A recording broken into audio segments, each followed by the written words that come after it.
And now, the last word with Rick Casey. Governor Greg Abbott, Lieutenant Governor Dan Patrick, and House Speaker Joe Straus all agree that Texans deserve tax cuts. It's a brilliant idea, if hardly original. It's a short step beyond taking Grover Norquist's famous pledge, you know the one, the promise not to raise taxes that every Republican was asked to take before standing for office or for re-election. A few brave Republican souls have stood up to Norquist. Locally, Senator Jeff Wentworth did. Former Senator Jeff Wentworth. So if not raising taxes is the baseline, reducing them can quickly become the standard. And I like the idea of lower taxes. Who doesn't? But frankly, I'm not sure I deserve them. For one thing, because I live in Texas, my taxes are very low by national standards. The Census Bureau reports that Texans paid $1,865 a year in 2012, the last year I could find. That's lower than all but 7 states. But state governments split the costs of government with local governments in different ways. So it gets even better. According to the Washington-based Tax Foundation, Texans rank 47th in combined state and local taxes. The typical Texan pays 7.5% of his or her income in state and local taxes. To pay less, I'd have to move to Wyoming, Alaska, or South Dakota. But the biggest city in those states is Anchorage, with 292,000 people in the last census. Cheyenne, Wyoming's biggest city, weighed in at under 60,000. The entertainment options are limited, and high school football must have a short season.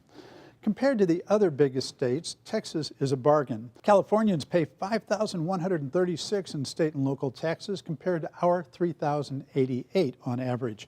New Yorkers pay more than double what we do at $6,622.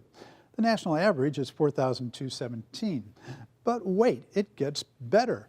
I live in Bexar County, which has the lowest property tax burden of any of the state's 5 most populous counties.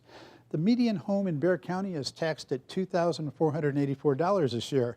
The closest is Dallas County at $2,827. Austin's Travis County is at $3,972.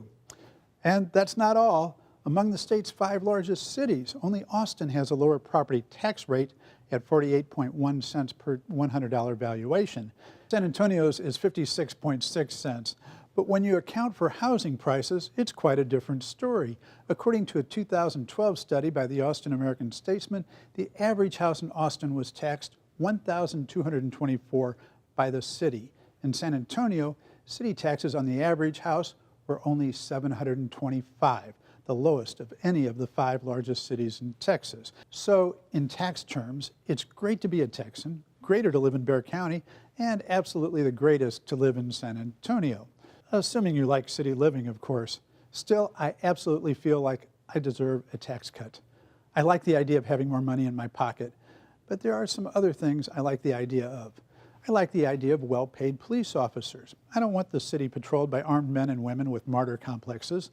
I like the idea of highly paid teachers and more ambitious and rigorous teacher training. I feel like I deserve better streets and highways. The late Molly Ivins used to describe Texas as Mississippi with good roads. Now we have the state wanting to turn paved roads into dirt roads because there's not enough maintenance money available. I like the idea of a state water supply to support economic growth and the jobs it brings. I want excellent state universities with tuition rates that don't drive students into mountains of debt. I deserve good libraries and beautiful parks. And I like the idea of my children and grandchildren not having to pay for all the things I deserve. And that's it for Texas Week. See you next time.